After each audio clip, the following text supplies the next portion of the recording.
अस्सलामु अलैकुम वरहमतुल्लाहि वबरकातुहू। अल्हम्दुलिल्लाह वस्सलातु वस्सलामु अला रसूलिल्लाह व बाद। मोहतरम हज़रात, अल्लाह रब्बुल आलमीन ने भलाई करने का हुक्म दिया है और भलाई के कामों में एक दूसरे की मदद करने का हुक्म दिया है। अल्लाह ने फरमाया व तआवनु अलल बिर्रि वत तक़वा।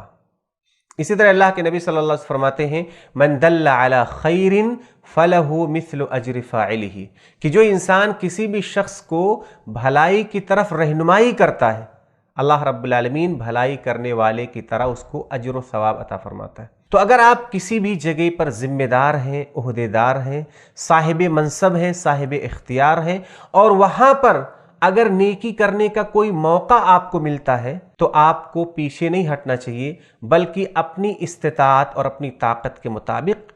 वो नेकी करना चाहिए और उस नेकी की तरफ रहनुमाई करना चाहिए। मैं ये बात एक मिसाल के ज़रिए समझाना चाहता हूँ। वो ये है कि जब बाज़ मसाजिद के लोगों से ये कहा जाता है कि आप अपने यहाँ दर्स का इंतज़ाम कीजिए, तालीम का इंतज़ाम कीजिए, लोगों के लिए वाज़ और नसीहत का एहतमाम कीजिए और लोगों की जो अलग अलग ज़रूरतें हैं उस एतबार से भी आप इसका ख्याल कीजिए। यानी आपके समाज में, आपकी मस्जिद में तिजारत करने वाले हैं, औरतें हैं, बच्चे हैं, बूढ़े हैं, मज़दूर लोग हैं, डॉक्टर्स लोग हैं, अलग अलग कैटेगरी के लोग मौजूद हैं और सब की ज़रूरतों के लिए आपको दीनी तालीम का इंतज़ाम करना चाहिए। तो चूँकि ज़िम्मेदार ख़ुद बिज़ी होते हैं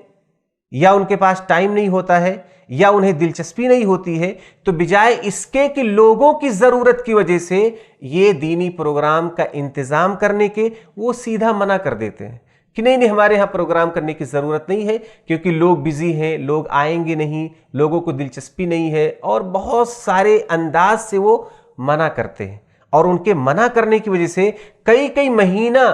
कोई प्रोग्राम नहीं होता है, कोई तालीम और कोई वाज का इंतज़ाम नहीं होता है। ये आपकी तरफ से नेकी की राह में बहुत बड़ी रुकावट है, क्योंकि हो सकता है आप बिजी हैं लेकिन आपकी मस्जिद के बहुत सारे मुसल्ली बिजी नहीं हैं, वो फ्री हैं, उन्हें दिलचस्पी है, वो टाइम दे सकते हैं। तो अगर आपके पास ये ऑफर आए तो आपको मना नहीं करना चाहिए, बल्कि जितना मुमकिन हो सकता है आप उतना उसमें हेल्प करें और उस मजलिस को कायम करने में ताउन करें। गर्चे आप उसमें शरीक ना हो सके तो कोई बात नहीं, हो सकता है इंतजाम आप कर रहे हो लेकिन आप किसी वजह से शरीक नहीं हो पा रहे हो, मशगूलियत की वजह से, बीमारी की वजह से, काम की वजह से या अदम दिलचस्पी की वजह से, किसी भी वजह से,